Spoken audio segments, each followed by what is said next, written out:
Hey everyone, and welcome back to the podcast. Today we're diving into an exciting and transformative conversation about design and psychedelics, mental health and the future of healthcare. I'm Jerry Scullion, and in this video I'll be sharing insights on how design can be a powerful force in mental health, education and healthcare, especially as we explore the intersection with psychedelics. Now let's start talking about design itself. Design isn't just about making things look good, it's about reimagining and reshaping the way we experience the world. Now, my journey began way back in the early 2000s in industrial design, but I quickly saw that design could be a much more transformative tool in life. Design isn't just for designers, it's for everyone, and each of us have the capacity to design solutions that improve the systems that we're part of. Now, let's start talking about today's wonderful guest, Tracy DeLuca. In this conversation, we speak about psychedelics and design. And psychedelics have captured the attention recently, not just for recreational use, but for their potential to unlock creativity, unlock or improve mental well-being.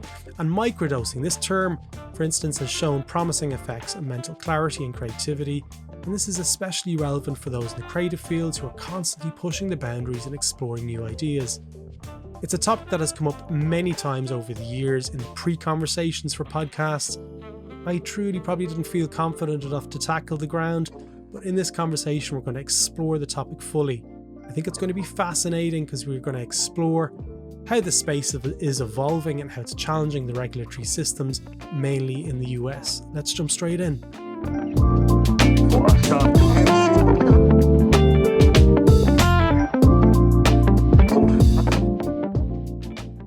Tell us a little bit about yourself, where you're from and what you do.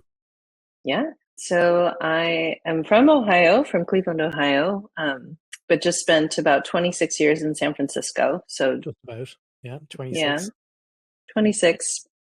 Yeah. And just moved to Austin, Texas a couple months ago. Wow. So I am now looking to explore what the design scene looks like here in Texas. Never thought I'd live in Texas, but it's kind of exciting.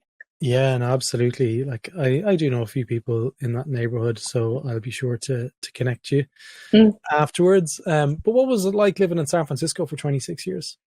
Yeah, pretty amazing. I feel like, I guess I would say that I feel like design kind of transformed my life because I worked in advertising for about 10 years and found that kind of soul-sucking in some ways. And then also just with bursts of the ability to be creative in some ways. And and then I would say I kind of fell into working at IDEO, and that just changed everything for me because it gave me a skill set that allowed me to tackle any challenge that came before me. And I really do believe that. Like, I think design is, I say, as close to a human superpower as we have. Yeah. 100%. It is. I think it's, we elevate human superpowers. That's one of the things that we, as designers, probably think we possess, but we just need to explain to the world exactly how we get there. Because it's not even just us who has it as designers, but every single human being on this planet, every living being on this planet, actually, it's a designer in its own right. Absolutely. And I think that's one of the reasons why Neil connected us, because when I was speaking to Neil the last time, we were talking even more around his own personal journey, but we always tap into the natural ecosystems and habitats. And the more you go into, and especially if you've read his book, folks, I totally recommend it. Explore a lot of the same kind of systems and the rules that we have as humans, as everyone else on this planet that we share it with. Yeah. How did you find Neil's book? Let's see. Last year I started to do a course on regenerative economics and started to learn about different financial models and how to think about economics in a way that more reflects natural systems. And I came to that because working in healthcare, you keep butting up against the same financial models and wondering why you're getting the same poor outcomes. And it's like, oh, well, it's the starting conditions of the financial model. So if that's the case, we need to think more creatively about financial models. So I started to take this course, and I met an economist named Bennett Zellner out of the University of Maryland. And I think he's the guy who first talked about Neil and shared his book. And then as soon as I started listening to it, I was just like, more of this. This is the Yeah. key to unlock all of the, you know, just the blocks that I was having as a designer as it's working on more and more complex projects. 100%. Yeah. So as regards the work that you've done, like, when we were speaking there before, you said about IDEO. I know you've Yeah. got your own practice Yeah. and you primarily work in the healthcare space. But one of the pieces that Neil had mentioned to me was about, this whole microdosing and macrodosing, as we're talking about. And you've Mm-hmm. actually got a course in Stanford DSchool on that topic. So Yeah. let's talk a little bit more around the origins of this course. Yeah. Because I'd love to learn a little bit more Sure. on how you arrived on that topic. Yeah, well, I have a colleague of mine, Elisa Fennenbach, who has been working at the D School for many years, and she actually went to Stanford for her undergrad and grad school. So she's the one who originally started Okay. planting the seed and testing the waters and seeing if the D School would even be open to this idea. For me, I had had my own personal healing experiences with psychedelics in the therapeutic context, and came to learn just the power of the medicines. And so, because I had the healthcare background and, she had the design education background, it seemed like a perfect fit. And then the D School was kind enough to give us a pop up class to see if we sank or swim. And no surprise, it turned out to be an incredibly popular pop up evening. We had an amazing panel of guests. We had some hands-on design experiences for people to go through. And the D School was, pretty pleased with the outcome. And then they offered us the course. So 2 years ago, we taught the first class. And really, I mean, it was obviously a prototype. Yeah. We weren't sure who was going to even sign up. And we're surprised to find, it was a mix of people, many of whom had never even had their own personal experiences with psychedelics, but we're just curious. And so, and many of them weren't even designers. So Yeah.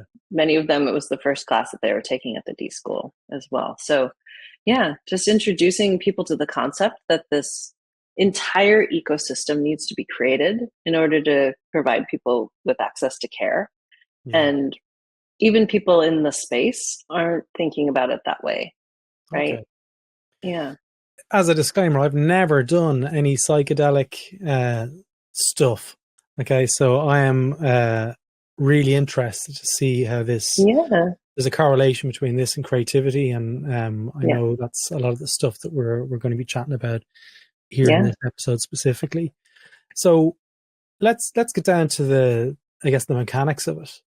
So are we talking about LSD? Is that like my naivety coming into this? We're taking small doses of that drug. There's many different medicines that you can take in microdosing form. And I will caveat by saying I am not promoting.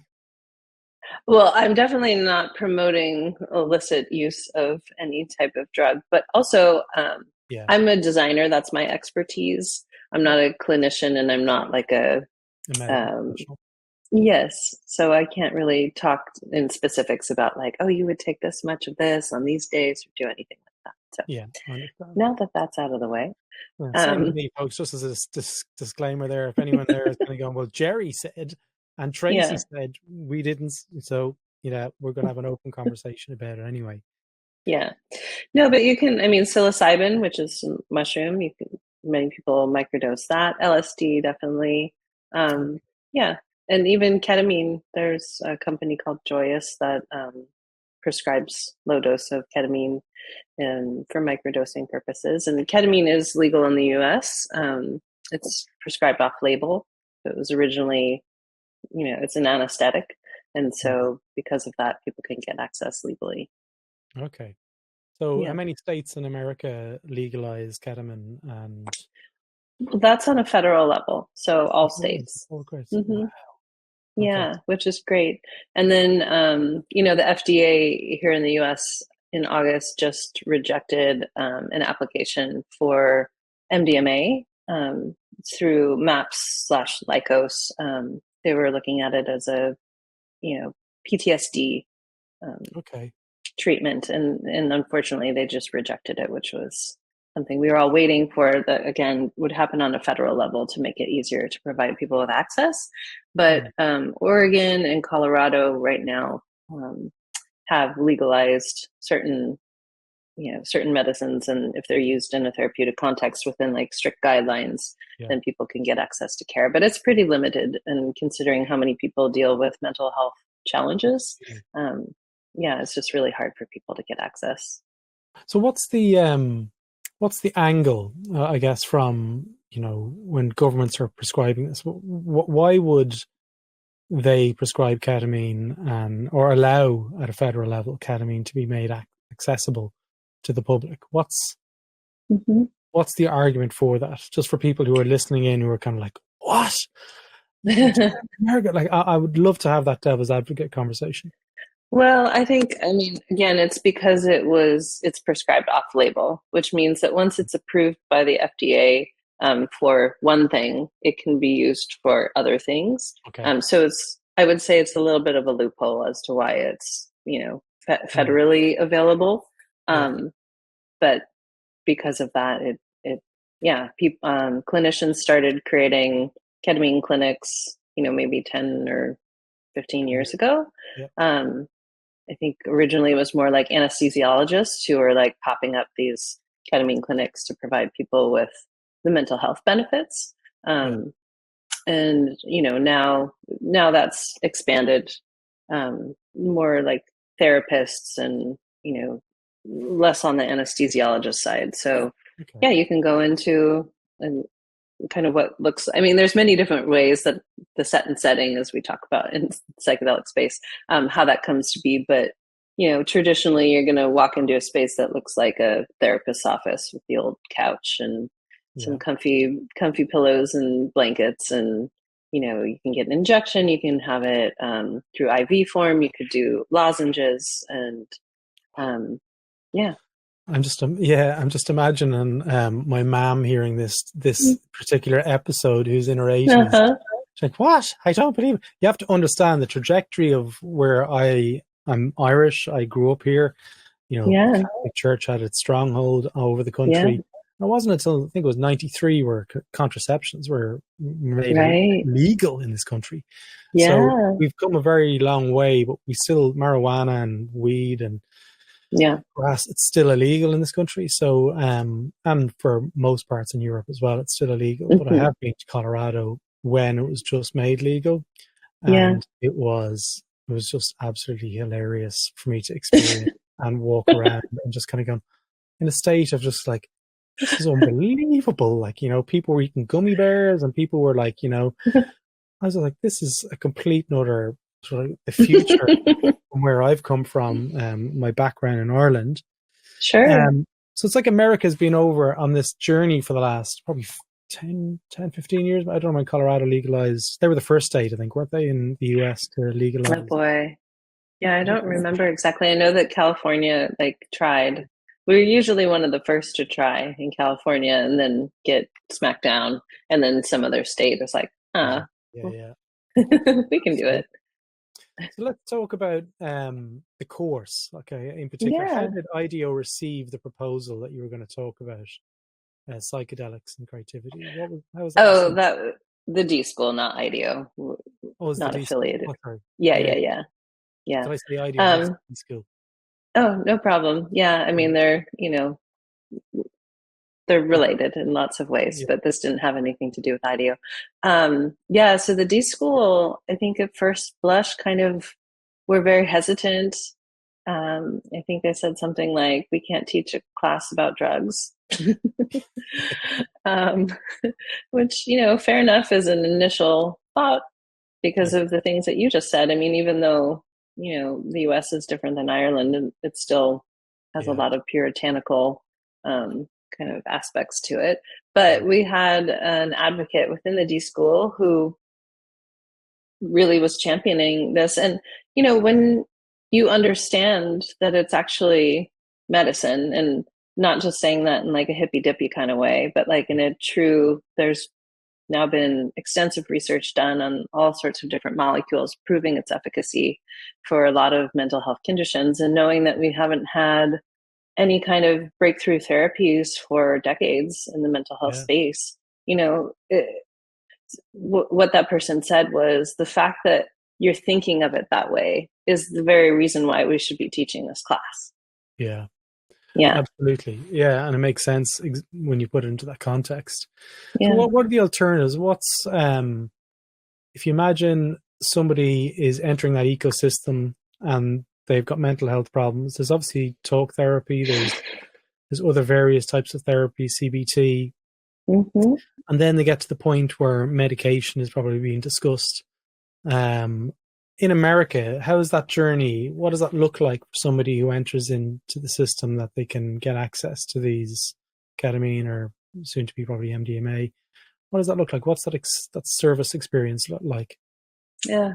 I will just say it's pretty poor. Our mental health offering in the US and globally really is, I always use the word abhorrent.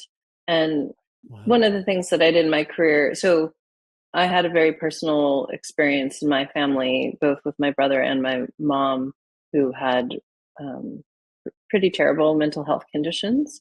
And so as a designer, I wanted to get closer to care. So I wanted to work in healthcare to understand what that was like. And I did a project for a large healthcare system where they wanted to look at what was the inpatient psychiatric experience. What did somebody go through who was in crisis, right? So somebody who was either a threat to themselves or others, and looking at their offerings for the entire system. And I was shocked because I knew it was bad from my own family's personal experience, but going in there and seeing that from a system perspective, Yeah. there really wasn't any sort of coherent strategy holding any of it together. So that's actually why I turned to exploring, things like psychedelic medicine to say, is this a better alternative? And so, if somebody is in the traditional healthcare system, likely they're facing challenges at every turn, whether that's trying to get access to a therapist, trying to get access to a therapist, that is covered by their insurance, because in the US, we have convoluted way of paying for healthcare. Somebody that understands them, somebody that has a modality that is resonant with them. So like you said, it could be CBT, it could be, talk therapy, could be somatic therapy. Like there are all these different modalities. And they work for people in different ways, or they don't. There's no guarantee. Even CBT, when I first started in healthcare, that was really exciting. And people are like, CBT is kind of the future. But really what it was is that CBT was easy to productize. It was easy to turn into software and, offerings like that. Yeah. And so, if somebody's interested in doing ketamine therapy, say,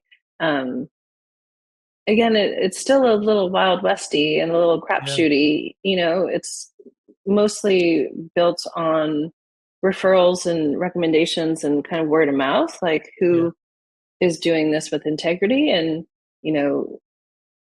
I think a lot of people don't even know the questions to ask, and they're in a complete state of desperation because they've tried the medications, right? They've gone through all of the SSRIs or, different antidepressants, and those aren't working for them. So by the time they're considering something like ketamine, they kind of aren't interested in like the critical thinking aspect of, sussing it out. And so that's where I think as a designer, I'm really, interesting. Yeah. Absolutely. When you frame it that way, that there hasn't been any serious breakthroughs in so long. And now there's this opportunity to explore it further, and it's not anything. We were talking a little bit before around where I'm from in Ireland, thousands and thousands of years, pagans, lots of other historical facts happened in the area I grew up, were in Christianity. St. Patrick lighting the the fire in the Hill of Tara and so forth, that Christianity was brought around, if you believe that. But anyway, that's a side point. But at that point, there was a lot of experimentation happening among the communities pre-Christ, 3,000 years pre-Christ. Of course, there was things happening on the land. There was mushrooms that were growing. There was definitely experimentation, and there's signs of this. So it's still, at this 5,000 years later, there's still a stigma around us talking about this. You know, as we're talking, I'm like, what do I have to flag with Apple about this episode in particular? Do I have to flag anything where I talk about promotional use of drugs? Society is really kind of nervous about these things. And there's probably, you know, good reason in some parts of the world where, you know, misuse of drugs and so forth, and, you know, they can lead to addiction and, you know, death and crime and all of those, you know, kind of interconnected kind of cultures. What other things are holding people back from experimenting in your mind? Oh, well, certainly the stigma and the legal structures. As you were bringing that up, though, like 3 different books popped up into my mind, and I thought I might just share them. One is The Dawn of Everything. I don't know if you've heard of that, but when you were talking about, you know, 3,000 years before Christ and like different narratives about civilizations that have come to be. David Graeber was one of the 2 authors. I can't remember the other gentleman's name, but they look at original source material. It's a really thick book. I recommend listening to it, kind of, you know, versus reading it. But it really like helped transform how I thought about. You know, we were talking a little bit earlier about just, you know, whether ancient civilizations were civilized or not, quote unquote, as I don't know, that term seems like a little outdated, but just like the complexity of societal design that existed in these eras and how we don't really know about them as well, because we kind of discounted indigenous voices or, you know, like these ancient wisdom traditions. The other was Brian Marescu's, his book is called The Immortality Key. And that one has more to do specifically with psychedelics, but, you know, he's really looking at ancient texts to help understand, like, oh, in, you know, ancient Greece, they actually had these rituals where they used, they think, psychedelic, you know, some sort of psychedelics in their annual rituals. People would go to a certain location, and maybe it would only happen once in their lifetime. And it was like this really special, important thing. So that, and then, oh shoot, what was the third one? Oh, when you were talking about just the stigma and, you know, addiction and things like that, a book that really helped me change my understanding of drug use, I guess I would say, is Johann Hari's Chasing the Scream. Okay, and I've heard that one.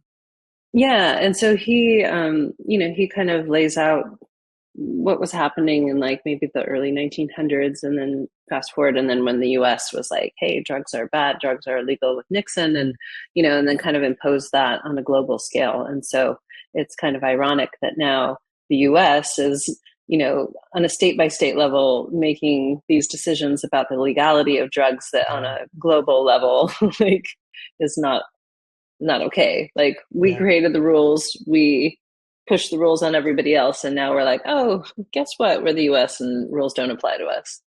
That's never happened before. keep on the tracks, Tracy. Keep on the tracks. So talk to us. I mean, we mentioned there about when you were doing the course at DSchool. Well, what do you cover off in that course? And I'm not promoting the course, I don't know the course, but I'd love to explore about the attendees and what was the outcome that you were hoping for them to achieve by taking that course. Yeah, well, it really was like a broad scan, again, because we didn't know who was going to be coming, at least in the first class. We wanted to create a class that we would have wanted to take, right? We had so many questions as designers. We were really coming at this from the question of, what role does design have to play in creating the psychedelic ecosystem? And so we kind of broke it down. We called it like 10 little journeys, because there were 10 courses, 10 classes. And we kind of loosely modeled it off of, psychedelic journey where you have like an initiation or entry ritual. And, just as designers, we love to have thoughtful elements like that. But really, it was looking at it from all sorts of different perspectives. So we were inviting in experts who were clinicians or historians or economists. And, we wanted to give the students a really broad scan of the landscape and say, no matter what your personal interest is in this, you have a role to play, if you'd like, in helping design what the future of this could be. Yeah. So those journeys that you were talking about, we were speaking earlier around creativity. Mm-hmm. What are you seeing as evidence in terms of people who microdose or macrodose? And we'll talk about the differences between those. What can people expect to get out of macro or microdosing as regards access to increased creativity? Yeah. What have you seen? I mean, I guess I can just say, like, from more of a personal perspective, like anecdotally, I've heard really great things about microdosing where people feel like it's helped them both with, depression and anxiety and kind of more of the mental health side of things, but also, yes, like opens them up to consider more possibilities than they're seeing in the day-to-day. So microdosing does mean sub-perceptive. So when you take it, you don't feel like you're tripping or you're a Burning Man or anything. It doesn't feel like anything. It's just more that it is in the background, kind of working its magic, I guess I would say. For me personally, though, I haven't really experienced that from microdosing. So, and Euphoria. I don't know, or even just like the lessening of depression. Like maybe because it's sub-perceptive, I'm not perceiving a difference. Who knows? Yeah. But I will say, go ahead. No, go ahead.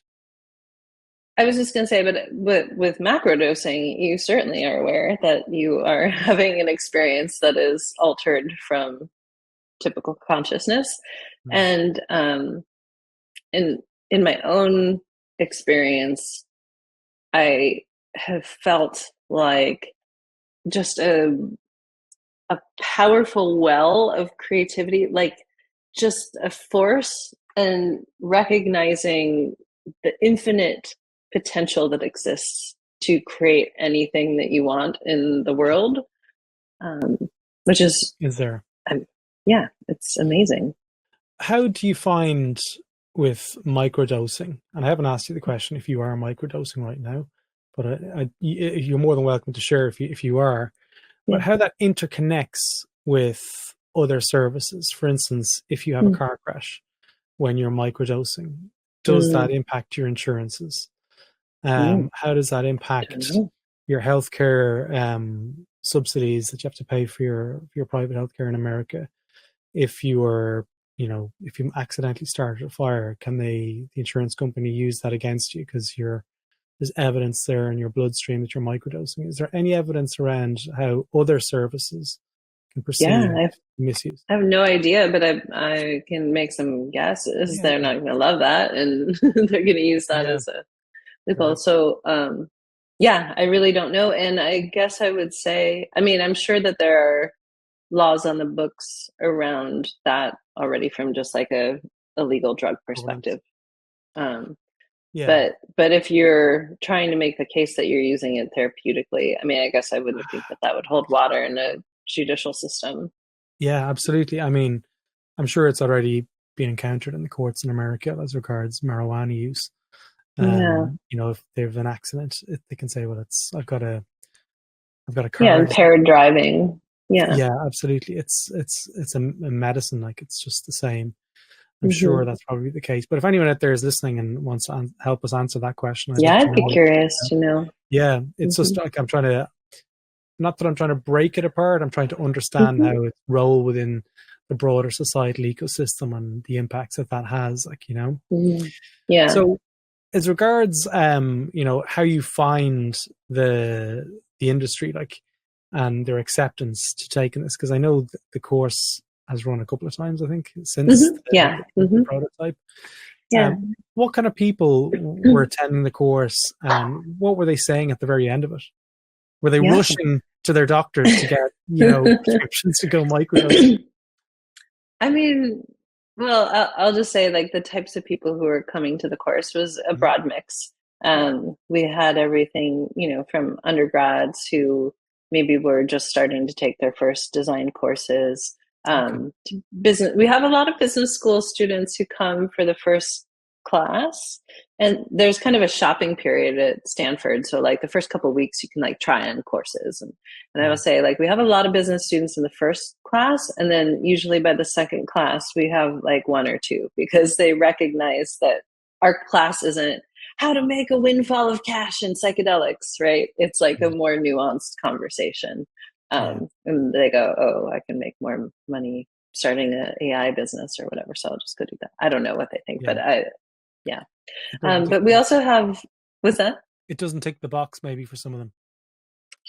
Yeah, absolutely. I mean, I think, people do, and they do think that, like, there's so much money to be made in psychedelics. It's like the great new frontier. And so let's like land grab that. And that is like a conversation that's even happening within the psychedelic space, people who have been in the space for long periods of time, and it's very relational, and, it's not as transactional.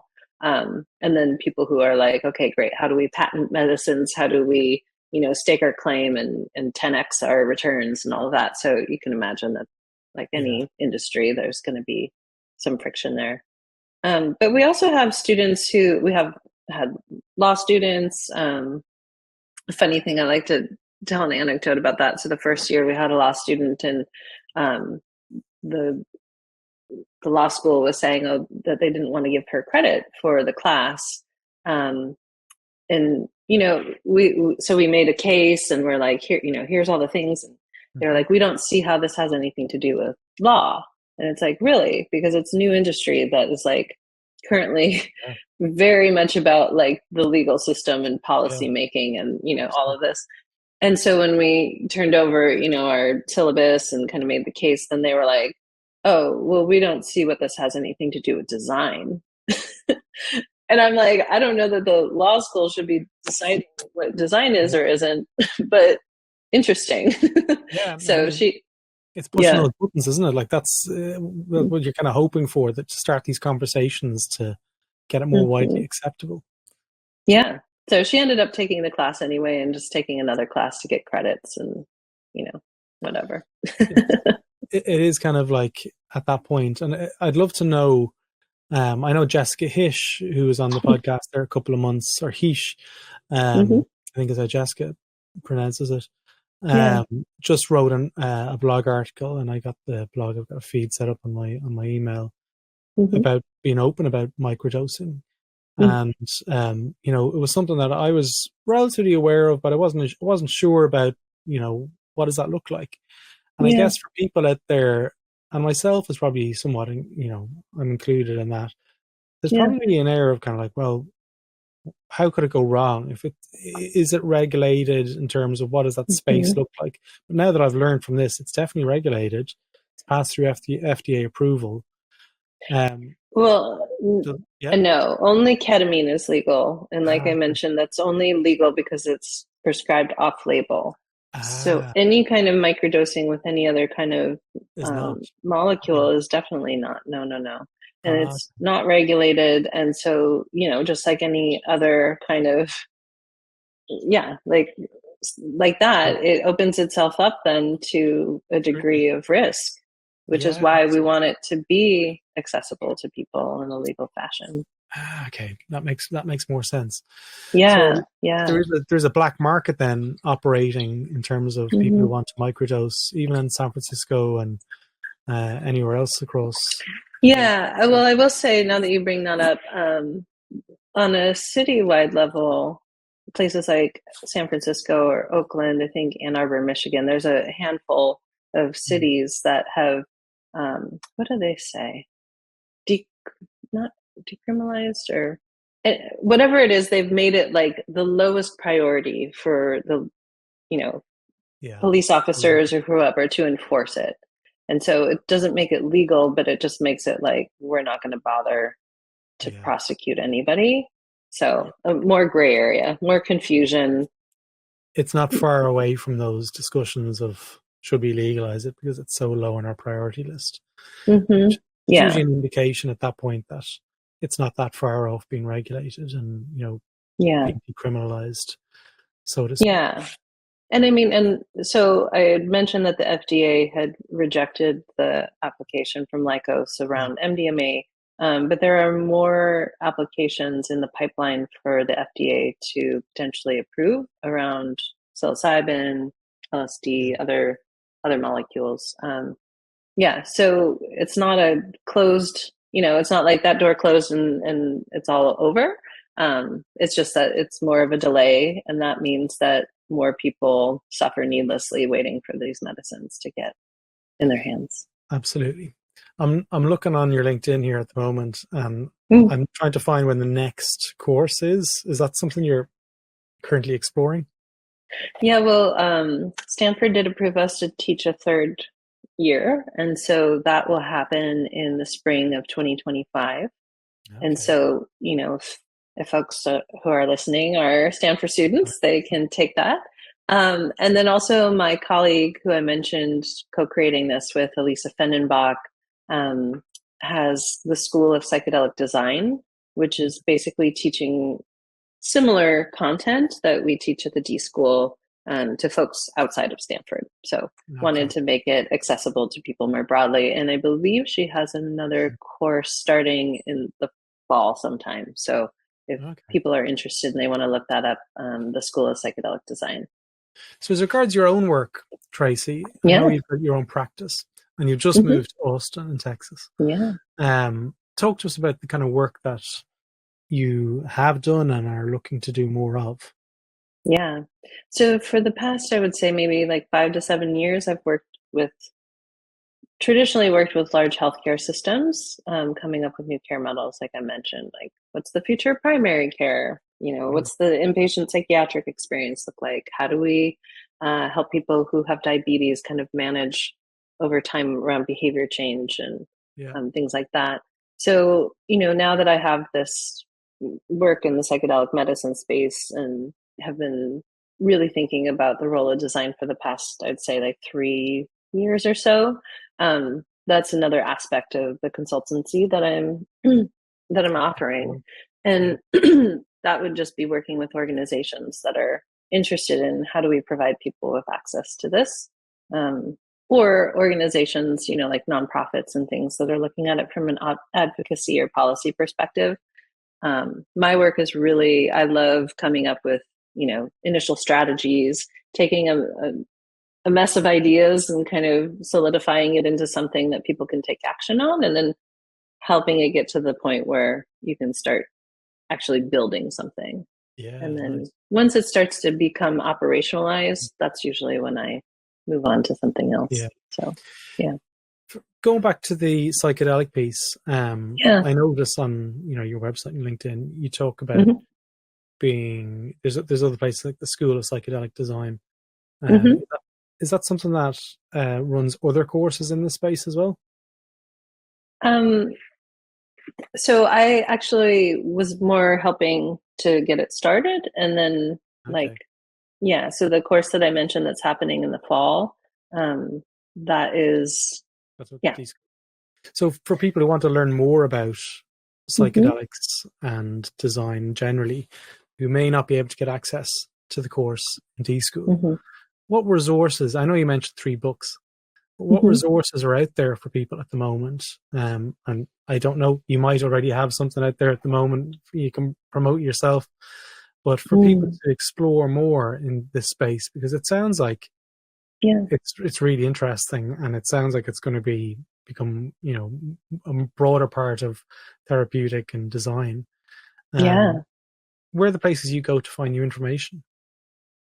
Yeah, well, I think if you're really just getting started and like curious about the space, Michael Pollan's book, How to Change Your Mind, is like the best resource. Yeah. He goes through his own personal journey and really talks through like the different medicines and what their use cases could be and kind of what effects they have on your body. And if you don't like to read, there's a Netflix special called How to Change Your Mind, which is related to the book and similar, easy to access, layman's language, so I would start there. If you were more in the space and just curious about like keeping up with the latest and greatest, I would say there's a couple great newsletters that go out. One is called Psychedelic Alpha. I would say that's more like if you're in the industry and you're kind of interested in like the movers and shakers and kind of what's happening. And then there's Tricycle Day, which is more of like it's more of like a fun and approachable. It has kind of a cheeky tone to it. Yeah. But again, it like serves up some good content around what's happening on a regular basis. And just kind of gives you follow you on LinkedIn as well. Oh, absolutely. Yeah, absolutely. Yeah. And there's also, there's a woman, Alexandra Plesner, who, Psychedelics Design is her organization. And she's been doing a lot of work also to promote design in psychedelics. I think that, for folks like Elisa and I and Alexandra, it's like our mission to popularize the idea that design and psychedelics actually go together. Yeah. There's a lot of work that needs to be done, and we want it to be done with an intentional design process so that we make sure that we're getting the outcomes we want. Absolutely. Yeah. If people want to reach out to you, Tracy, what's the best way for people to do that? I can put a link to your LinkedIn, obviously, but if there's a website or business website. I wish I had a website right now. It's like the cobbler shoes situation where I keep being like, I need to do that. I would say LinkedIn is probably the best at this moment. You can message me, you can follow me, do all the things there. Absolutely. And yeah. Absolutely. Listen, look, Tracy, thank you so much for your time today. Sorry for jumping. We were having a conversation. I was like, but come on, I think we're going to do a podcast because it's scheduled for a podcast. We're like, really? I love it. That's sometimes the best conversations come out of that. So that's great. Thanks for giving me your time, your energy, and ultimately your vulnerability and being put on the spot and asking some questions that were totally unprepared.